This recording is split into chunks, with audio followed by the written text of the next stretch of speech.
உங்க பல்லவன் போக்குவரத்து கழக பஸ் பண்ண வேலையை பாத்தீங்களா? இப்படி செஞ்சா நாங்க எப்படி சார் ஆபீஸ் போறது? உங்க பஸ் டிரைவர்ல கொஞ்சம் மெதுவா ஓட்ட சொல்ல மாட்டீங்களா? சார், மெதுவா போனாலும் திட்டுவீங்க, ஃபாஸ்டா போனாலும் திட்டுவீங்க. உங்க மேல சேத்த வாரி இறைச்சதுக்கு பல்லவன் மட்டுமா பொறுப்பு? ரோட்ல பள்ளத்தை நோண்டிட்டு அதை சரியா மூடாம போனா தண்ணி தேங்கித்தானே சார் நிக்கும். நீங்க பள்ளம் நோண்ட டிபார்ட்மெண்ட்ட போய் கேட்டு பாருங்க. பள்ளம் நோண்டது யாரு? எந்த டிபார்ட்மெண்ட்? 4-5 டிபார்ட்மெண்ட் நோண்டறதுக்கு சான்ஸ் இருக்கு. நீங்க எதுக்கும் மின்சார வாரியத்துல இருந்து ஆரம்பிங்க. மன்னிக்கணும் சார், நீங்க குறிப்பிட்ட அந்த இடத்துல பிரேக் டவுனே இல்ல, மின்சார வாரியம் பல்ல நோண்டவே இல்ல. நீங்க எதுக்கும் குடிநீர் வடிகால் வாரியத்தை கேட்டு பாருங்களே. தம்பி, ஏற்கனவே புலநேரியில தண்ணியே இல்ல. நாங்களே திருவான்மையூர்ல இருந்து 2 நாளைக்கு ஒரு தடவை லாரியில அங்கங்க தண்ணி சப்ளை பண்ணிட்டு இருக்கோம். அண்டர் கிரவுண்ட்ல நாங்க போட்ட பைப் லைன்ல தண்ணி போயே 2 மாசத்துக்கு மேலாச்சுன்னு நாங்களே கவலைப்பட்டு இருக்கோம். அப்புறம் நாங்க எதுக்கு தோண்டணும்? நாங்க தோண்டவே இல்லையே. நீ எதுக்கும் PWD ஆபீஸ்ல போய் கேட்டு பாருங்க தம்பி. பள்ளத்தை தோண்டது யாருன்னு எனக்கு தெரியாது சார். சம்பந்தப்பட்ட கிளார்க்கு பிரசவ லீவ்ல போயிருக்காங்க. நீங்க எதுக்கு அடுத்த வாரம் வாங்க. பிரசவ லீவ்ல போனா அந்த சீட்டுக்கு வேற யாரையும் போட மாட்டீங்களா? சார், போஸ்டிங் போடணும் சார். ஆனா போடவர் கேஷ் லீவ்ல போயிட்டாரு. என்னங்கடா அராஜகமா இருக்கு? உங்க சூப்பரண்ட் எங்க? அவர்கிட்ட நான் ஒரு கம்ப்ளைண்ட் எழுதி தரணும். சூப்பரண்ட் சிக் லீவ்ல போயிருக்காரு சார். நீங்க மட்டும் எதுக்கு ஆபீஸ் வந்தீங்க? லீவ் போட வந்த மாட்டிக்கிட்டேன்.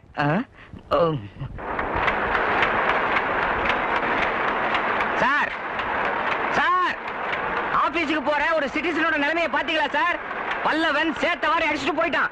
பல்லவன் ஆபீஸ்ல போய் கேட்டா MESல போய் கேட்க சொல்றாங்க. MESல போய் கேட்டா PWDல போய் கேட்க சொல்றாங்க. PWDல போய் கேட்டா மெட்ரோ ஓட்டர்ல போய் கேட்க சொல்றாங்க. என்ன இப்படியே போட்டோ எடுத்து போடுங்க, எல்லாருக்கும் தெரியட்டும். மிஷின் ஓடுறதுனால காது கேட்கல, கொஞ்சம் சத்தமா சொல்லுங்க. பல்லவன் நல்லவனா? நல்லவன் இல்ல சார், பல்லவன். பல்லவன். ஓ, வல்லவனா?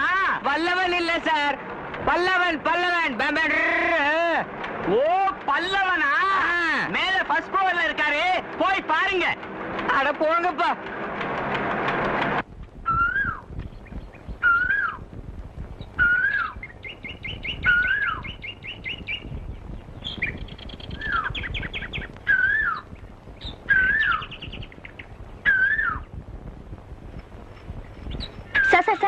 சார், நீங்க இந்த பார்க்ல தான் எழுதுவீங்கன்னு பேப்பர்ல படிச்சிருக்கேன் சார். உங்களுக்காக தான் 1 ஹவரா காத்துக்கிட்டு இருக்கேன். ஏன் உள்ள வந்திருக்கலாமே? நீங்க எழுதிட்டு இருந்தீங்களே சார். உங்க புது கவிதைகள் எந்த புத்தகத்துல வந்தாலும் நான் வாங்கி படிச்சிருவேன் சார். Thank you. என் பேர் Urvashi sir. Business magnet Sundaresa முதலியார்னு கேள்விப்பட்டிருக்கீங்களா? சுந்தரேச முதலியார் கேள்விப்பட்டிருக்கேன். அவருக்கு என்ன? நான் அவரோட ஒன்லி டாட்டர் சார். தினமும் காலையில உங்க புது கவிதை முகத்துல முழிக்காம நான் எந்த வேலையும் தொடங்கவே மாட்டேன் சார். Really? யா. எப்படி அது? தினமும் காலையில எழுந்த உடனே கண்ணாடியை பாப்பேன். கண்ணாடியில எழுதி வச்சிருக்கேனே, உதட்டின் சுற்றளவே உலகத்தின் பரப்பளவு. உங்க புது கவிதைதான். How nice of you. By the by, sir, எனக்கு ஒரு சின்ன ஆசை சார். சொல்லுங்க. நீங்க எனக்காக மட்டும் ஸ்பெஷலா ஒரு புது கவிதை சொல்லணும் சார். புது கவிதைய விடுகதை ரூபத்துல கேட்டா பரவாயில்லையா? ஓகே சார், கேளுங்க சார். ஊரார் பார்த்த கோலம், ஆனால் உடையவன் பார்க்காத கோலம். அது என்ன? கேள்வியே புரிஞ்சுக்கிட்டீங்களா? ஒரு பெண்ண இந்த உலகமே அந்த கோலத்துல பார்த்திருக்கோம். ஆனா சகல உரிமைகளும் இருக்கிற கணவன் மட்டும் அந்த கோலத்துல பார்த்திருக்க மாட்டான். அது என்ன கோலம்? சோ, ஊரார் பார்த்த கோலம், உடையவன் பார்க்காத கோலம். இதே பாட்டுல தினம் நான் எழுதுவேன். உங்களுக்கு எப்ப பதில் கிடைச்சாலும் என்ன வந்து நீங்க பார்க்கலாம். பட்டுமா? See you.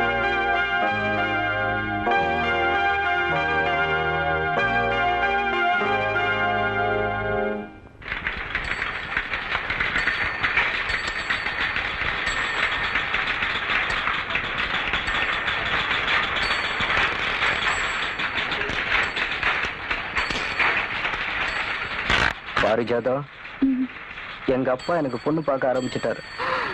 அப்போ நம்ம விஷயத்தை உங்க அப்பா கிட்ட சொல்லையா? ஐயோ, அதெல்லாம் என்னால முடியாது. எங்க அப்பா என் தோலை உரிச்சிடுவாரு. அப்ப நம்ம காதல்? நீ ஏதாச்சும் ஸ்டெப் எடுத்தாதான் நடக்கும், இல்லன்னா அம்பேல். எங்க அப்பா தான் எனக்கு பொண்ணு பார்க்க ஆரம்பிச்சிட்டாருன்னு சொன்னேன்ல. இதோ பார், உங்க வீட்டுல பெரியவங்க யாருக்கிட்டையாவது நம்ம காதலை பத்தி சொல்லி அவங்களா என் வீட்டுக்கு வர மாதிரி வந்து, இந்த மாதிரி உங்க வீட்டுல ஒரு பையன் இருக்கானாமே, எங்க வீட்டுல ஒரு பொண்ணு இருக்கு, அப்படின்னு சொல்லி ஜாதகத்தை கொடுத்து அந்த ரூட்ல வர சொல்ல. முதுகெலும்பு இல்லாம என்னையே காதலிச்சிங்க. காதல்ங்கிற உணர்ச்சியை தூண்டுறது எலும்பில்ல பாரிஜாதம், நரம்பு. நான் பிஎஸ்சி ஜுவாலஜி. பேத்தாலஜி.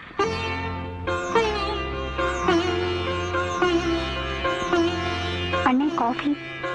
எங்கேயாவது சண்டைக்கு போறியா? இல்லையே. பின்ன ஏன் பாவாடி தூக்கி சொல்லிட்டு இருக்க? வாச தெளிச்சு கோலம் போட்டேன். ஏன் பாவாடி இறக்கி விட்டா கோலம் போட முடியாதா? ஏதாவது வேலை செய்யணும்னா பொம்பளைங்க உடனே எல்லாத்தையும் வாரி வயசு தூக்கி சொல்லிருப்பீங்களா? கண்டவங்க உங்க காலை பார்க்கணும், அதானே? கன்னி பொண்ணுனா கணுக்கால் தெரியக்கூடாது.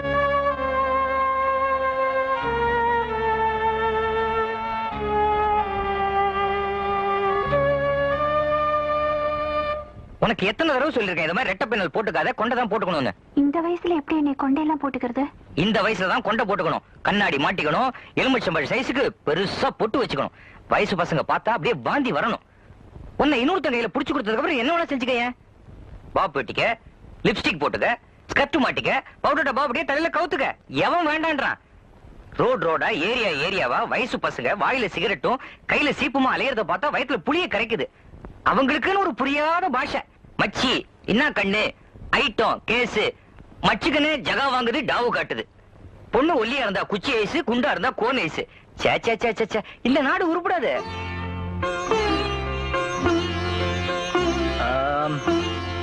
சின்னலே காஃபி. அண்ணே உங்ககிட்ட ஒரு முக்கியமான விஷயம் பேசணும்.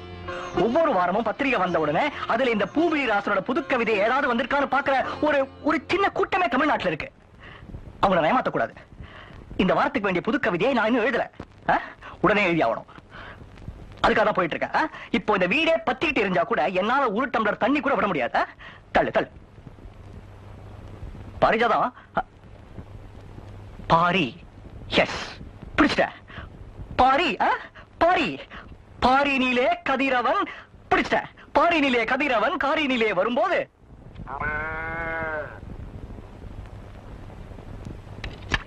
அம்மா அம்மா சின்ன காஃபி குடிக்கல, இது கொண்டு போய் அப்பா கிட்ட கொடுத்துட்டு வரேன். ஐயோ, இது நான் கலந்த காப்பிடி. உங்க அப்பா தான் என் கையால பச்சை தண்ணி கூட குடிக்க மாட்டாரு. 12 வருஷமா இந்த நரக வேதனையை தான் அனுபவிக்கிறேன். வழக்கம் போல நீயே உங்க அப்பாவுக்கு தனியா காப்பி கலந்து கொண்டு போய் கொடு. நைஸா இதே கொண்டு போய் குடிச்சிட்டு வரேன். வேண்டாண்டி, அப்புறம் இந்த வீட்டுல பெரிய பூகம்பமே வெடிக்கும். பாக்கலாமே.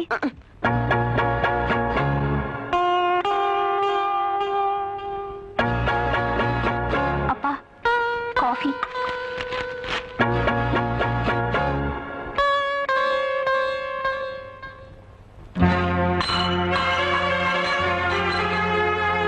யார் கலந்த காப்பி நுரையோட இருக்கும், யார் கலந்த காப்பி தண்ணி மாதிரி இருக்கும் எனக்கு தெரியாதா? உன்னால முடியும்னா நீ எனக்கு காப்பி கலந்து கொடு, இல்லன்னா காப்பியே வேணாம். 12 வருஷத்துக்கு முன்னாடி அருந்து போன உறவு ஒட்ட வைக்க பாக்குறியா? தலைமுறைக்குதான் முடிகிறதுதான். தாலி கட்டுற பாவத்துக்காக ஒரே வீட்டுல இருக்க. இஷ்டம் சொல்லுங்க, இப்ப வீட்டு விட்டு வெளியே போயிடுறேன். என்ன மன்னிச்சிருங்கப்பா. ஏன்பா அம்மா கூட பேசாம சன்னியாசி மாதிரி இருக்கீங்க? எனக்கு வெக்கம், மானம், ரோஷம், சூடு, சொரணை இதெல்லாம் இருக்கு. அம்மாவும் ஏதாவது கேட்டா இதேதான் சொல்றாங்க, நீங்களும் இதேதான் சொல்றீங்க. ஆனா ஒரு வித்தியாசம், நீங்க கோவமா சொல்றீங்க, அம்மா அழுதுகிட்டே சொல்றாங்க. உங்களுக்குள்ள என்னதான்ப்பா சண்டை? இப்ப நான் இந்த வீட்டுல இருக்கணுமா வேண்டாமா? சாரிப்பா, இனிமே இத பத்தி கேட்கல.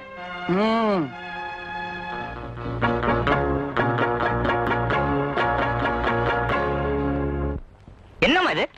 நான் 600 ரூபாய் சம்பளம் வாங்கும்போது 800 ரூபாய் செலவழிச்சேன். 800 ரூபாய் சம்பளம் வாங்கும்போது 1000 ரூபாய் செலவழிச்சேன். 1000 ரூபாய் சம்பளம் வாங்கும்போது 1200 ரூபாய் செலவழிச்சேன். இப்ப நான் சோலையா 1600 ரூபாய் வாங்குறேன். 1800 ரூபாய்க்கு பட்ஜெட் போட்டு கொடுத்துருக்கேன். ஏமா உன்னால துண்டு விழாமையே பட்ஜெட் போட முடியாதா? நீ பேசாம நிதி மந்திரி ஆயிட வேண்டியதானே? என்ன என்னப்பா பண்ண சொல்ற?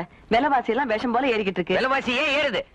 கவர்மெண்ட் ஆபீஸ்ல 20 ரூபாய் இன்கிரிமெண்ட் கொடுத்தா இங்க டீ கடையில ஏன் 10 பைசா விலை ஏத்துறான்? இதெல்லாம் யாரு கேக்குறது? நாம தான் கேட்கணும். அடிக்கடி எலெக்ஷனுக்கு ஓட்டு கேட்க வராங்கல்ல, இப்ப எவன் தான் எலெக்ஷன்ல நிக்கிறது இல்லாத போச்சு. கண்டவன் நிக்கிறான். அம்மா பானைக்கு ஓட்டு போடுங்க, பூனைக்கு ஓட்டு போடுங்கிறான். அப்ப யானை மாதிரி மண்டை மட்டும் ஆட்டக்கூடாது, கிழிகிழின்னு கிழிக்கணும். அடுத்த தடவை கிழிக்கிறப்பா. கிழிச்ச நீ நிர்வாகம் பண்ணது போதும், இனிமே நான் பாத்துக்கிறேன். இன்னில இருந்து வீட்டு நிர்வாகம் என் கையில. ஐயோ, நிர்வாகத்தை மாத்திட்டானே. நான் என்ன பண்ணுவேன்? மாட்டிக்கிட்டேன். அம்மா ஒரு முக்கியமான விஷயம் பேசணும்.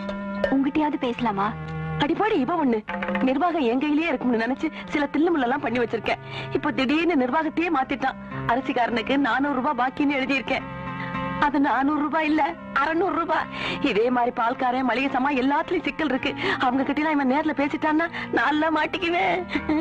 அதுக்கு என்னமா செய்ய போற? பழக்கம் போல யாருக்கும் தெரியாம இருக்கிற கொஞ்ச நஞ்ச சாமானையும் மார்வாடி கடைக்கு தானம் எழுதிட வேண்டியதுதான். என்ன பாக்குற? இப்படித்தான் 12 வருஷமா இழுத்து பிடிச்சு இந்த குடும்பம் நடந்துகிட்டு இருக்கு.